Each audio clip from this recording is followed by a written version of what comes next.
Се сруши чардакот на плажата Потпеш, кој е дел од угостителскиот објект и се наоѓа на атрактивна и доста фреквентна локација, бидејќи жителите на стариот дел секојдневно поминуваат оттука за да стигнат до центарот на градот. Среќа во несреќа е што во тој момент не проаѓал никој, бидејќи ќе се случише трагедија.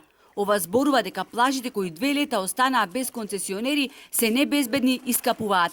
Ваквите последици ги предочив, вели довчерашниот концесионер на плажата. Негрижата,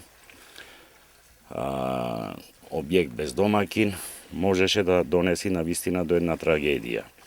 Зато мислам дека ова е последна опомена дека сите ние треба да превземиме соодветни чекори, како во однос на безбедноста на луѓето, така и во однос на основната причина ради која што беше и направена плажата.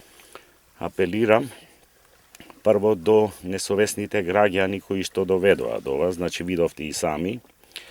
Значи јас често пати проаѓам овде и секојдневно гледам дека се собираат тука групи на младинци, несовесни, палат огнови, значи оградите, дел од конструкцијата на чардакот беше и пред ова оштетена, уништена, со неј се палет огној и зато дојде и до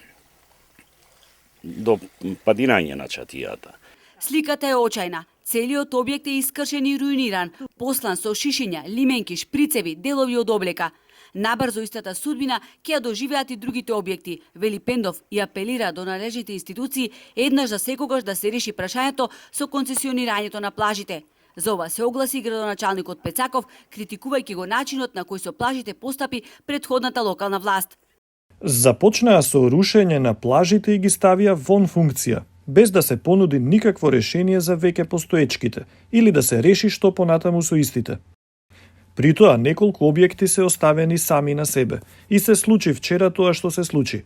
Добро е што помина без последици и човечки жртви.